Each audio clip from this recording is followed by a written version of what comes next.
오늘 우리가 몇 주에 걸쳐서 여호수아의 말씀을 같이 나눴죠. 24년도 말서부터 해서 우리가 몇 주에 걸쳐서 말씀을 나눴는데 아무래도 조금 힘들 것 같아요. 예민한 우리 말씀의 주제가 오늘은 여호수아의 결론 부분입니다. 결론 부분인데 내 뼈를 이곳에 묻으리라 라고 하는 그 요셉의 말씀을 가지고 오늘 소망에 관한 하나님의 말씀을 나누고자 합니다. 제가 이 말씀을 준비하고 또 같이 나누면서 같이 새롭게 다짐한 것도 말씀의 제목과 똑같이 어떻게 일치가 되었는데요. 이성훈 목사도 임마누엘 교회에 뼈를 묻을 것이다 라는 각오를 새롭게 다지면서 이 말씀의 은혜를 받았고, 또 그래서 이 말씀을 전하는데 여러분들에게도 이 말씀이 큰 은혜가 되셔서 하나님 앞에 뼈를 묻을 수 있는 그런 각오와 결단이 있게 되기를 예수 그리스도 이름으로 축원합니다. 여러분, 이 여호수아의 오늘 마지막 부분인데 조금 궁금하시기도 하시고, 도대체 이 마지막에는 어떤 메시지가 담겨져 있을까 하는 것에 대해서 많은 궁금증을 가지고 보실 수 있을 겁니다. 참 당연하죠. 왜냐하면 여러분, 작은 글이든 큰 글이든 소설이든지 간에 항상 글 쓰는 사람에게 있어서 이 원칙과 같은 이야기가 있습니다. 그게 뭐냐면 끝이 좋아야 모든 것이 좋다. 이 하나의 작은 원칙인데, 이 원칙이 왜 중요하냐면, 여러분, 아무리 서론과 본론을 잘 썼다고 한다 할지라도 끝이 좀 이렇게 뭉개져 있으면 그걸 읽는 사람은 굉장히 혼돈이 옵니다. 도대체 이게 뭘 말하려고 하는 거지? 어떤 내용을 전하려고 하는 거지? 이런 내용에 대해서 많이 혼란이 옵니다.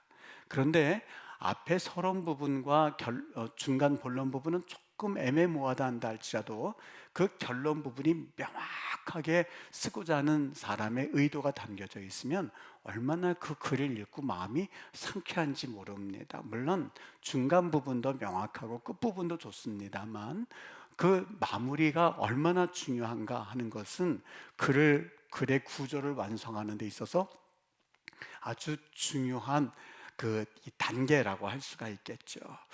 이 글을 읽는 동안에 그 독자들이 만족감을 느끼게 해주는 것도 중요하지만 끝 마무리를 짓는 것이 참 중요합니다.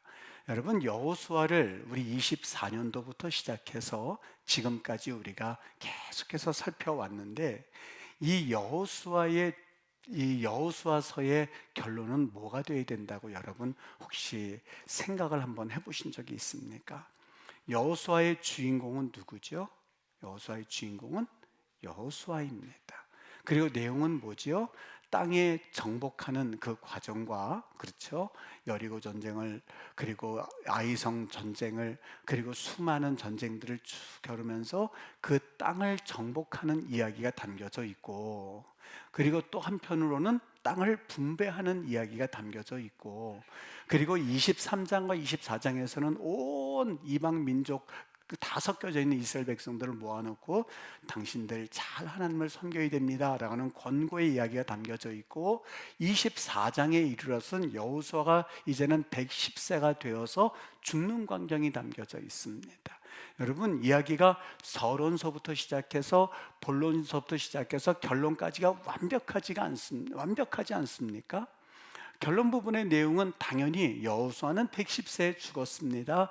그리고 그들은 그 땅 가운데서 여호와를 잘 섬겼습니다 하는 이야기가 사실상 마지막이 되어야 맞습니다.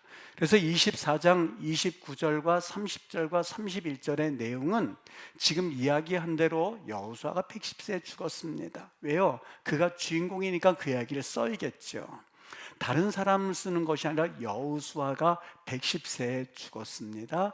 그리고 그들이 사는 날 동안에 여호와를 잘 섬겼습니다 하는 내용이 바로 여호수아의 결론 부분이 되어야만 합니다. 그런데 성경에서는 그 부분을 결론 삼지 않고 그 다음에 나오는 말씀을 보면, 여기 32절에 보면 첫 번째 줄에 뭐라고 되냐면 또 이스라엘 자손이라고 되어 있어요. 여기 또라고 되어 있습니다만 본래는 배라는 말이 되어 있어서 그리고입니다. 즉 여호수아의 죽음이 결론 부분이 아니고 그리고 해야 될 말이 있다고 하는 거예요. 꼭 해야 될 말이 있다는 거예요. 그 말이 무엇인지를 우리를 궁금하게 하는데 여기 그 말을 이렇게 우리가 읽은 본문 내용입니다. 어떤 내용이냐면 요셉의 뼈를 세겜에 장사 지냈다라고 하는 말을 결론 삼고 있는 거예요. 그러니까 우리가 느낄 수 있는 건 어떤 걸 느낄 수 있냐면 여호수아에서 여호수아의 죽음을 말하고자 함이 아니라 그것이 주 목적이 아니라 지금까지 한 이야기 내용이 있어서 마무리는 뭘 지어야겠다? 요셉의 뼈가 세겜에 장사 지냈구나 라고 하는 것이 성경에서 마지막 하고 싶은 얘기구나 하는 것을 우리는 알 수가 있는 거예요. 바로 그 내용이에요. 또 한 가지가 있습니다. 그러면 요셉의 뼈를 장사 지낸다고 그랬는데 한 가지 더 우리에게 궁금하게 하는 것이 있는데 거기 장사 지냈다는 말이요 카바르라고 되어 있거든요. 그냥 이거는 본래 히브리어 언어인데요. 그냥 우리 영어로 카바했다고 그렇게 생각해도 쉽게 암기되어 줄 수 있는 단어입니다. 그러니까 그 카바르 묻다, 땅을 파서 이렇게 묻다 할 때에 카바르란 말을 쓰는데 성경의 99%다 어떤 걸 목적으로 썼냐면 사람을 장사 지냈다 할 때에 이 카바르라고 하는 말을 씁니다. 여러분 우리가 일반적인 용례가 있잖아요. 언어에는 항상 용례가 있는데 어떤 사람을 장사 지냈어, 요셉을 장사 지냈어 이렇게 말할 수도 있고 그리고 아브라함을 장사 지냈어, 사라를 장사 지냈어. 성경 전체가 다 사람을 장사 지냈다는 말을 한결같이 쓰고 있습니다. 그러니까 우리는 성경에서 이 카바르라고 하는 말은 어떤 사람을 죽은 사람을 땅속에 묻다 할 때 이 단어를 쓰는데 왜 99%는 이렇게 썼다고 말을 하냐면 1%가 사람을 장사 지냈다고 쓰지 않고 다른 걸 목적으로 삼았는데 뼈를 장사 지냈다 이렇게 쓰는 구절이 딱 한 구절인데 그것이 바로 오늘 우리가 읽은 여호수아 24장 32절의 말씀이에요. 여러분 참 궁금하지요. 성경의 대부분의 성경에서 99%가 사람을 장사 지냈다, 사람을 땅에 묻었다, 사람을 파묻었다 그렇게 돼 있는데 오직 한 군데에서만 여기 요셉의 뼈를 장사 지냈다라고 그랬는데 여러분 이거는 조금 그냥 듣고 넘어가셔도 되는데 뼈라고 할 때에 엣잼이란 말을 씁니다. 엣잼. 그 뼈를 왜 이거를 말씀을 드리냐? 지금 나오는 이야기와 같이 연결돼서 한 번은 여러분들이 꼭 들으셔야 될 말씀이기 때문에 다른 거는 외울 필요가 없는데 여기 요셉의 뼈를 장사 지냈다라고 할 때에 잼이란 말을 씁니다. 여러분 이 말이 어디서 또 나오는지 이미 여러분들은 알고 있는데 이 여호수아 24장 32절에서 요셉의 뼈를 다 정복했어요. 땅을 분배까지 했어요. 여호수아는 죽었어요. 그런데 이스라엘 백성들이 요셉의 뼈를 세겜에 파묻었다라는 얘기를 엣잼, 뼈라는 말을 쓰면서 그 말을 쓰고 있는 게 너무너무 궁금한 거예요. 도대체 왜 여호수아에서 이 말씀을 왜 굳이 여기에서 엣잼이란 뼈를 파묻었다는 말을 쓰는 것을 여호수아의 마지막으로 삼고 있을까? 여러분 오늘 말씀에 여러분들이 내 뼈를 이곳에 묻으리라 라는 이 제목의 말씀을 내가 생각하기 전에 한 번쯤 생각해 봤으면 좋겠어요. 여러분 너무 궁금하지 않습니까? 여호수아에서 여호수아에 대한 이야기만 써도 충분할 텐데 왜 굳이 내 뼈를 이곳에 묻으리라 라고 하면서 뼈, 엣잼이란 말을 여기 여호수아의 마지막에 썼던 것일까? 도대체 그 이유가 뭘까? 성경에서 도대체 우리에게 무슨 말씀을 들려주시기를 원하시는 걸까? 여러분 사람과 커뮤니케이션이 잘 되고 친하게 되기 위해서는 그 상대방이 나에게 무엇라고 말씀하시는지에 대한 분명한 의도를 알면요 그 사랑하는 사람과의 의사소통이 잘 됩니다. 우리 옛날에 그렇지 않습니까? 이 연애 편지 그 군대에서 받으면 그걸 또 읽고 도대체 이게 무슨 뜻인지 또 읽고 하는 것처럼 여호수아에서 하나님이 여호수아의 마지막 부분에 요셉의 뼈를 장사 지냈다는 말을 쓰실 때 무슨 말씀을 우리에게 하기를 원하시는 걸까 하는 내용입니다.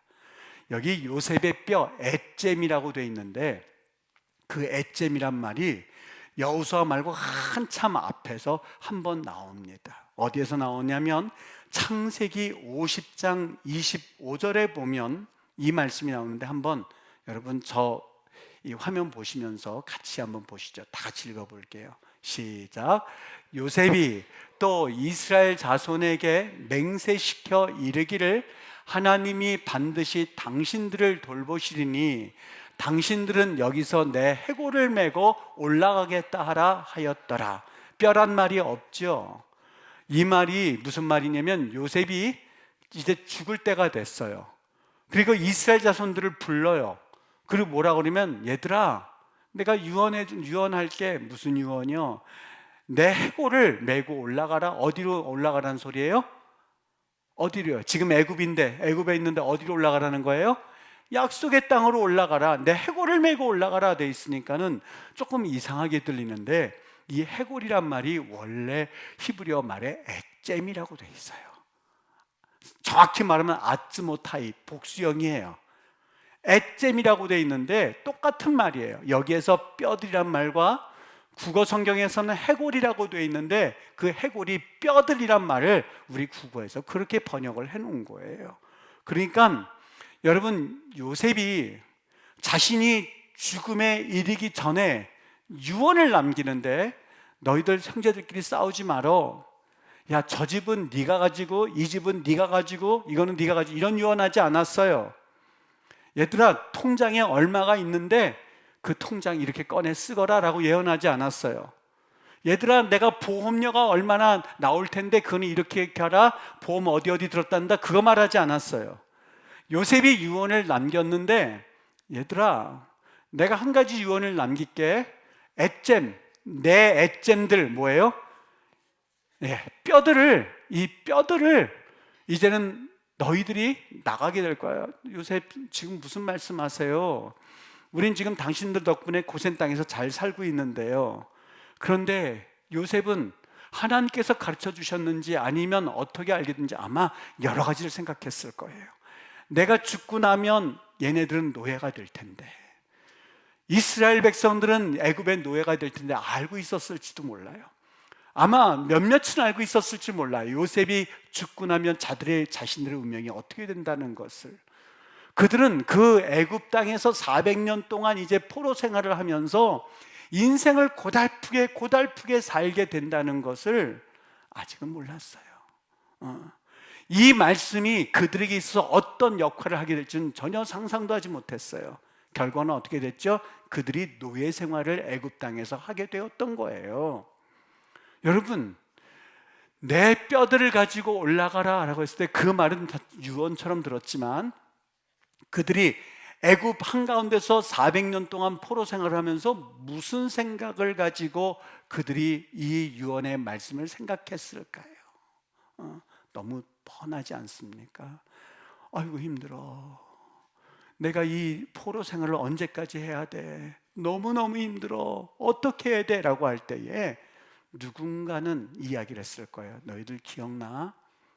요셉 우리 할아버지가 자기가 죽을 때에 내 뼈들을 가지고 그리고 가나안 땅으로 올라가라고 그랬거든. 그걸 기억하고 있었을지 몰라요. 사실 첫 번째 그림을 이제 좀 보여주실 수 있을 텐데요. 여러분 보세요. 저 그림을 한번 보시면서 하나님의 약속이 있었어요. 하나님의 약속이 있었어요. 어떤 약속이죠? 하나님이 그들에게 약속을 주셨는데 내가 하나만 말씀드릴게요. 수도 없이 말씀하셨어요. 창세기 12장 7절 아브라함에게 말씀하시기를 내가 이 땅을 네 자손에게 줄 거다. 네 땅을 누구에게 줄 거라고요? 네 아들에게 줄 거다. 네 후손에게 줄 거다고 땅의 약속을 주셨어요. 그런데 하나님의 약속을 주시면 그냥 일관되게 편하게 쭉 그 약속을 주셨다면 감사할 텐데 저 하나님의 약속을 보세요. 저게 한두 군데 있었던 걸 가다 보면 낭떠러지죠. 떨어지면 저기는 이제 죽는 길이죠. 저런 길들이 수도 없이 나타난 거예요. 언제요?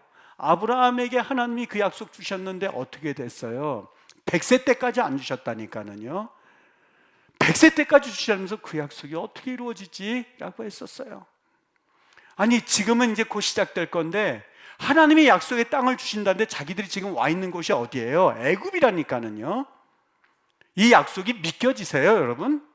정말 지금 애굽 한가운데서 저 땅을 주신다고 하니 여러분 그게 믿겨지시나요? 그 땅을 주신다고 하는데 나는 지금 애굽 생활에서 포로 생활하고 있다니까는요. 포로가 아니라 노예 생활하고 있다니까는요. 하나님이 약속 주신다고 분명히 그 땅을 주신다고 그랬는데 지금 노뱀을 쳐다보지 않아 사람들이 엄청나게 죽어가고 있다니까는요. 하나님이 분명히 약속의 땅 주신다고 그랬는데 20세 이상이 지금 여기서 죽고 있다니까요. 그걸 누가 믿겠어요? 어떤 사람이 그를 하나님이 그 땅 주신데 할렐루야 룰루랄라 그러고 가리겠느냐고요. 아무도 그 약속을 믿지 못하는 상황이 펼쳐지고 있는 거예요. 저게 지금 약속의 저 모습이에요. 됐어요. 여러분, 아이성을 점령할 때 실패했어요. 그리고 여리성을 비록 점령하겠지만 광야에서 노뱀 사건으로 죽었어요. 40년 광야 생활했어요. 하나님의 약속은 사실 우리에게 성경 말씀을 수도 없이 주셨지만 여기 앉아 계신 분들 이 목사를 비롯해서 여러분 그 말씀이 정말 듣고 나면 할렐루야 막 없던 힘이 막 불끈불끈 솟아오르고 지금 절망 가운데 있지만 하나님이 내가 너와 함께하리라 그 말씀 듣는 순간 그렇지 하나님이 해주시지 할렐루야 하고 두 주먹을 붙끈지고 하루를 힘있게 살아가시나요? 안 믿겨진다니까요. 하나님 그 말씀 안 믿겨진다니까요. 내가 지금 노예 생활하고 있는 것처럼 하나님 내 아내는 지금 실족해 있어서 병원에 가 있죠. 내 남편은 믿음 생활 한지 없는지 자식들은 믿음이 있는 것 같았는데 뿔뿔이 믿음 생활 안 하고 있지요. 하나님 지금 내 상황 경제적인 건 완전히 망하고 있죠. 그리고 사업은 사실 밑으로 돌아가고 있죠. 가정 형편은 점점 쪼그라들죠. 하나님 나에게 진정 복을 주시마라고 말씀하셨는데 그 약속이 언제 성취될지 여러분 이해는 되시나요? 이스라엘 백성들이 그랬어요. 그 내용의 이야기예요. 여러분 그런데 참 신기한 것은요, 하나님의 약속, 그 약속이요 아주 조그마한 약속이 요셉이 죽을 때에 뿜어져 나왔던 거예요. 내 뼈를 너희들 여기서 올라갈 때에 내 뼈를 가지고 올라가. 그때는요 한 줄기 그게 무슨 소리일까? 도대체 뼈를 가지고 올라가라고 그러니 그게 무슨 소리일까? 우리가 과연 취급할 수 있는 거야? 400년 동안 이렇게 우리가 이 노예 생활하고 있는데 우리가 과연 올라가기는 올라가는 거야? 포로 해방되기는 해방되는 거야? 라고 싶을 즈음에 하나님께서 한 사람을 택하세요. 한 사람을 택하세요. 그 사람을 택하셔서 그 약속은 이어져요. 출애굽기 13장 19절 말씀이요. 읽어드릴 테니 여러분 들어보세요. 잠깐만 그 말씀 잠깐만요. 하지 말아보세요. 여러분 출애굽할 때 뭐부터 챙겨야 되죠? 뭐부터 챙겨야 돼요? 그냥 현실적으로 말하시자고요. 출애굽할 때 뭐부터 챙겨야 좋을까요? 집사님, 뭐부터 챙겨야 좋을까요? 어떤 것부터 챙겨야 돼요? 그렇죠. 금. 또 금이 없으면 은. 은 없으면 통. 통 없으면 그래요. 먹을 거. 또 그릇. 또 뭐 챙길게요? 여러분 뭐 있을까요? 뭐 챙길 게 있을까요? 그래 옷. 맞아요. 그거 챙기는 게 맞아요. 전쟁 나면 절대 그럴 리도 없겠지만 여러분 그냥 뭐 하여튼 소중품 이번에 LA에 그 큰 불이 나가지고 그랬는데요. 정말 딱 이 한 인터뷰 하나 딱 불이 났더니 자신이 챙겨야 될 게 확 그렇게 생각나더래요. 툭툭툭 금방 가지고 나오는 거예요. 여러분 출애굽해서 너희들 나가지 않으면 우리가 죽을 거다 막 했을 때에 금, 은, 동 뭐 옷, 무슨 그런 걸 해서 탁 해서 빨리 나와야 돼요. 그런데 뭘 챙겼는지 아십니까? 출애굽기 13장 19절 읽을게요. 하나님이 홍해에 광야길로 돌려 백성을 인도하심에 이스라엘 자손이 애굽 땅에서 대열을 지어 나올 때에 19절 모세가 금과 은과 동을 챙긴 것이 아니라 모세가 뭘 챙겼다고요? 요셉의 유골을 가졌으니, 유골이란 말이 조금 아까 해골이라고 됐던 말, 뼈라고 됐던 말과 똑같아요. 애잼이라고 돼 있어요. 국어 성경에는 뼈, 해골, 유골 각각 번역이 돼가지고 이게 어떻게 되는지 모를 수 있는 똑같이 애잼이란 말로 돼 있어요. 모세가 요셉의 뼈들, 애잼들을 챙겨가지고 나왔으니 그 요셉의 뼈를 챙긴 이유는 요셉이 이스라엘 자손으로 단단히 맹세하게 하여 이르기를 하나님이 반드시 너를 찾아오시리니, 하나님께서 반드시 너를 찾아오시니 실족하지 말거라, 제발 잊어버리지 말거라, 너를 환경이 어떻든지 간에 너희들은 절대적으로 믿으리니 하나님께서 찾아올 것이니 너희는, 여기 또 한 번 해요, 너희는 내 유골을 가지고, 내 유골을 여기서 뼈라고 애잼이라고 또 한 번 썼어요. 내 뼈들을 여기서 가지고 나가라 하는 말을 누가 들었어요? 모세라고 하는 사람이 금과 은을 챙긴 것이 아니라, 그렇지, 하나님이 요셉 우리 할아버지를 통해서 말씀하셨는데 정말이네, 금과 은이 아니라 그 뼈들을 가지고 나가고 있는 장면을 오늘 출애굽기에서 우리에게 말씀해주고 있었던 거예요.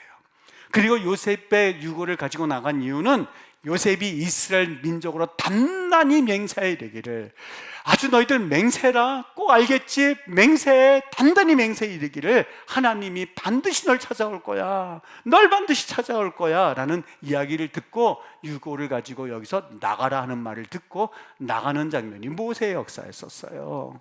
여러분 보세요, 하나님의 역사는요 참 놀랍고 신기해서 때로는 그 약속이 이루어질까라고 하는 그런 여러 가지 의심과 또 그리고 낭만과 절망 가운데서도요, 하나님의 사람 한 사람을 통해서 그 약속을 조금씩 다리를 놓고 계세요.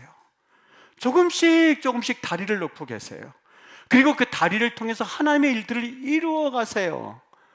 여러분, 하나님의 말씀이요, 때로는 우리가 아무렇지도 않게 볼 수도 있습니다만, 자식이 없었던 아브라함에게 하나님께서 후손을 맡겨주셨던 이유는 내가 너와 네 후손에게 자식을 줄 거야 라고 하는 그 신락 같은 음성을 듣고 믿음으로 기다렸을 때에 하나님 그 일을 이루어 가시기로 작정하셨던 거예요.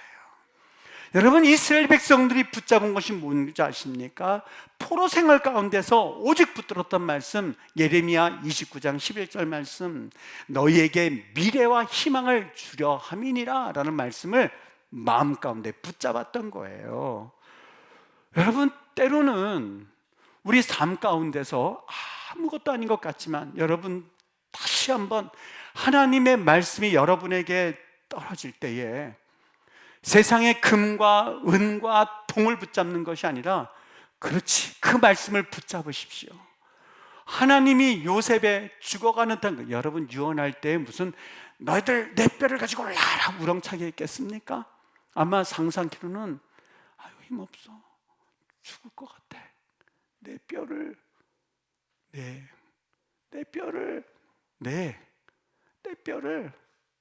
가지고 올라가, 그랬을 거예요. 여러분, 어떻게 보면 들리지도 않을 만한 신락 같은 목소리예요. 그걸 붙잡고 요새가 붙잡고, 그리고 여호수아가 이제는 땅을 정복해서 왔는데 여호수아는 죽었어요. 사람은 죽었어요. 사람이 영웅되는 것은 여호수아의 목적이 아니었었어요. 이스라엘 백성들이 여호수아가 죽었으니 마지막 사명을 감당해야만 했던 거예요. 여호수아는 이 땅에 없는데 그들이, 사람은 죽었지만 마지막 사명을 감당해야만 하는데 그 사명이 뭘까? 모세가 목숨을 걸고 금과 은은 아니지만 그 유골들을 가지고 나와서 그리고 그 앞에 섰을 때 오늘 본문의 말씀 24장 32절의 말씀, 이스라엘 백성들이 요셉의 뼈들을 어디에 했다고요? 세겜 땅에 장사 지냈다고요. 파묻었다고요. 오늘 말씀의 최종 종착역이, 여호수아의 종착역이 뭐냐면 창세기에서부터 일어났었던 모든 출애굽기, 레위기, 민수기, 신명기, 이 이야기는 그냥 각각 동떨어져 있는 이야기가 아닙니다. 하나로 묶어져서 하나님이 얼마나 신실하신가 하는 것들을 그 중간중간에서 하나님이 전부 다 보여주기 위해서 쓰셨는데, 사람들은 생각했을 거예요. 하나님이 신실하다고? 그런데 우리가 여기에서 이렇게 다 죽어 넘어가는 거야? 네, 하나님 신실하세요. 뭘 가르쳐주기 위해서? 다리를 만들고 계셨어요. 어떤 다리요? 하나님의 말씀의 다리가 끊어져 있을 때에 모세를 통해서, 모세야 유골 하나 만들지. 그 뼈를 가지고 나오지 조금 만들어졌어요. 죄를 지면 너희가 죄를 지면 죽어 라는 교훈을 해서 다리를 만들어 주셨죠. 너 말이야 아간처럼 그렇게 죄를 지으면 다 죽게 돼, 조심해. 다리를 또 조금 만들었어요. 그 다리를 밟고 올라오는 거예요. 그렇구나, 배워나가는 거예요.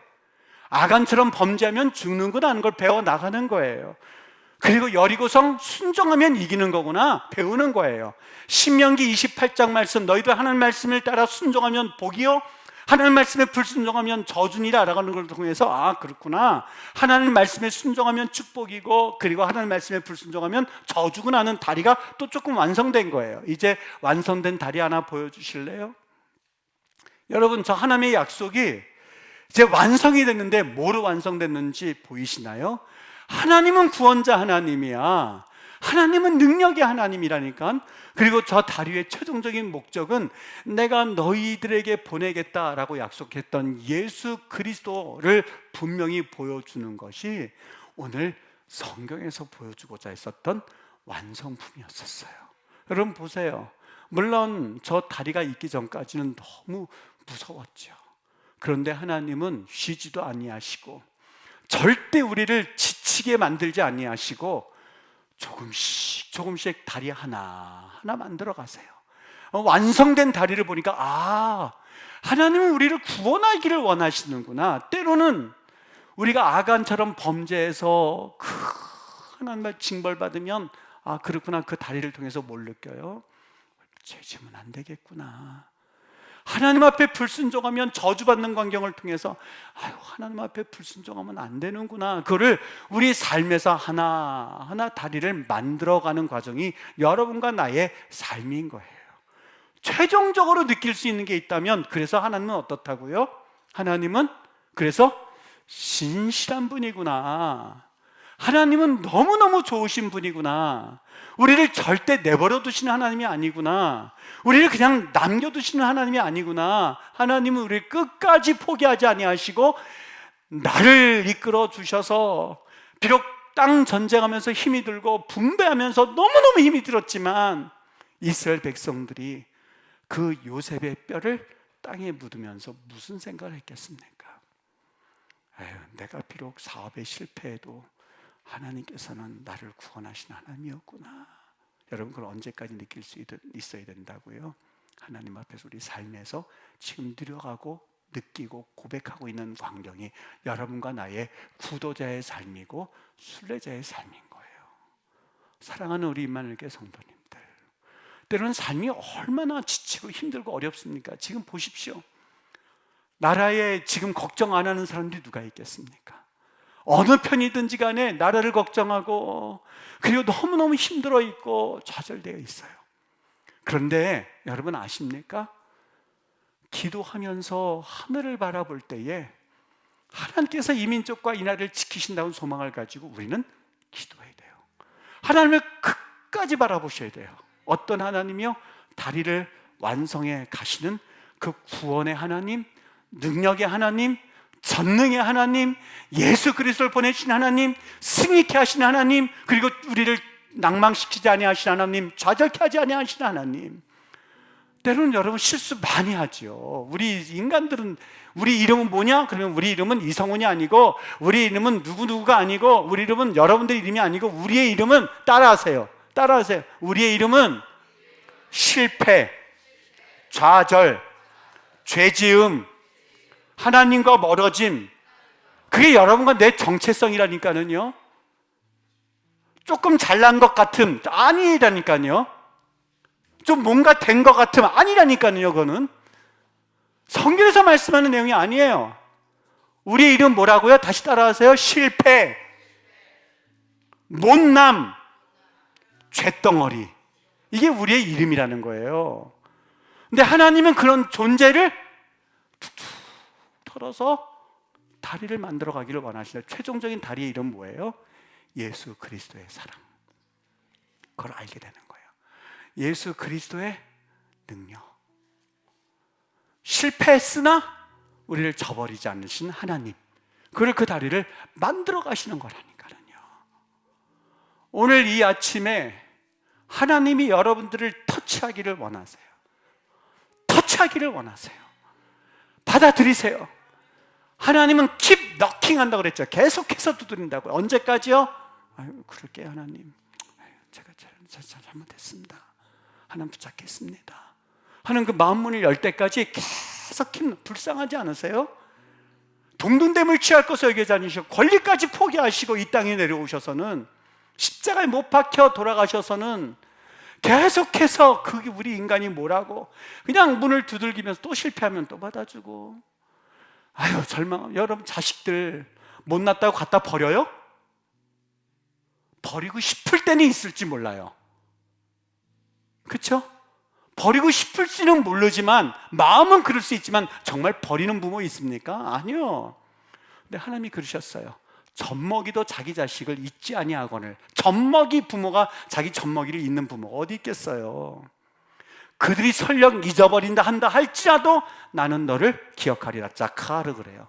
의도적으로 기억한다는 거예요. 여러분 젖먹이 엄마 쳐놓고 자기 그 젖먹이 잊어버려. 아이고 어디 갔지 이거? 젖먹이? 조그맣게 있었는데 이런 부모 없을걸요? 우리 하나님은 젖먹이 부모가 그렇게 한다 할지라도 우리를 기억하신대요. 제발 하나님의 음성 들으세요. 낭망되어졌고 하나님과 멀어졌습니까? 다시 찾아오세요. 다시 문을 여세요. 그리고 회복하시고 일어나십시오. 그렇지 않으면, 이 하나님의 음성을 듣지 못하면, 하나님 앞에서 우리가 그 끈을 놓쳐버리면 우리가 살 수 있는 신앙은 이 땅에는 아무 데도 없습니다. 주 예수를 믿자. 그리하면 너와 내 집이, 너와 내 아내가, 너와 내 남편이, 너와 내 자녀가 구원을 얻으리라 라고 하셨으니 하나 붙드셔야 돼요. 하나 붙드셔야 돼요. 마지막까지 붙들어야 돼요. 마지막까지 붙들 그 주님 바라보면서 나아가는 거예요. 올해 우리 표가 비상하라입니다. 하나님 앞에 믿음도 비상하고 성령의 은혜로 하나님의 거룩한 백성들 비상케 해주셔서 다시 한번 하나님의 그 놀라운 회복의 역사를 경험하는 복된 한 해가 되시기를, 복된 한 해가 되시기를 주 예수 그리스도의 이름으로 축원합니다.